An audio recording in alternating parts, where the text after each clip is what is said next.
গ্রামের মধ্যে খোলা জায়গায় ব্যায়ামের জিনিসপত্র রাখা দেওয়া হয়েছে, যার মন চাইতেছে ব্যায়াম করতেছে।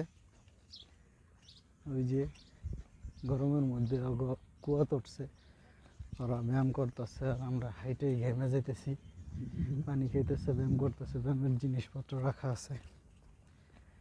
মানে আপনি যেটা করতে চান আপনার জন্য সব কিছু উন্মুক্ত করা আছে, শুধুমাত্র আপনার সদিচ্ছা দরকার। আর আমরা বাঙালিরা পয়সা পয়সা খাইতে অভ্যস্ত দেখা স্ট্রাগল করাটা আসলে আমাদের সাথে যায় না। কোনো একটা স্ট্রাগল করতে গেলেই আমাদের জানপট সব পার হয়ে যায়। আমার হয় আরও বেশি, তারপরেও আমি আমার থেকেই শিক্ষা নিয়ে বলতেছি আর কি।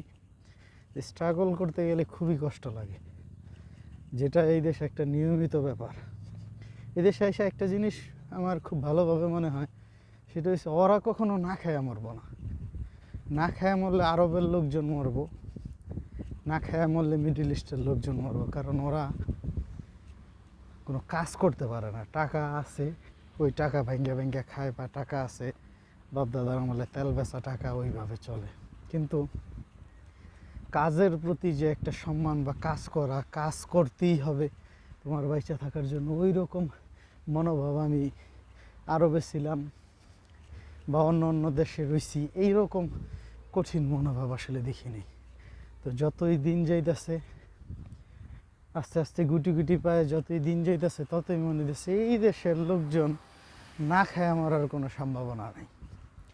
ওরা সবসময়, যতদিন পর্যন্ত আল্লাহর তরফ থেকে বড় কোনো দুর্যোগ না আসবে, ওরা, আমার মনে হয় না ওরা ভেঙে পড়ব।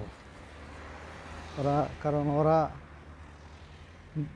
একদম ছোট থেকে স্বাবলম্বী হইতে শিখছে, এবং প্রত্যেকটা মানুষের ছোট থেকেই স্বাবলম্বী হওয়াটা শেখানো হয়। এটাই এখানকার ট্রেডিশন। এই কারণে ওদের দিয়ে অনেক বেশি কি বলে এটা, মানে বাজি ধরা যায় যে না, ওরা খুব সহজে, ওদের কোনো সমস্যা হবে না। ঠিক আছে, হাঁটতেছি। এক বড় ভাইয়ের সাথে দেখা করতে আসছিলাম, ওনার সাথে দেখা করে ট্রেন স্টেশনের দিকে যাইতেছি। একদম ওই পাশে উপর দিয়ে, ওই যে ইসের উপর দিয়ে, রাস্তার উপর দিয়ে ট্রেন লাইন চলে গেছে।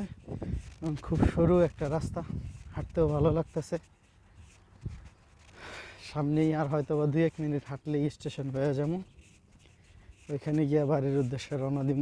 খুবই সুন্দর একটা সময় কাটায় গেলাম। আর সবচেয়ে বড় কথা কি, ইসের কথাগুলা আপনাকে যদি কেউ করা কথা বলে, আপনার এইটা মনে করতে হইব যে আপনার ভালোর জন্য বলতেছে। ঠিক আছে, মানে ওই যে আমাদের গ্রাম বাংলায় চাচি দাদিরা যেভাবে বলতে চাক, সত্যি কথা একটু তিতাই হয়। ঠিক আছে, ওই রকম কথার স্বাদ নিতেছি, এবং নিয়ে নিয়ে নিজের আরও পরিপূর্ণ করার চেষ্টা করতেছি। এখন বাদ বাকিটা আল্লাহ তাআলা ভালো জানে কতটুকু হইতে পারবো। আমার জন্য সবাই দোয়া করবেন, এবং আল্লাহর রহমত যেন আমার উপরে থাকে। আমি যেন স্ট্রাগল করে যেন মানে কামিয়াব হইতে পারি। ভালো থাকবেন সবাই। আল্লাহ হাফেজ।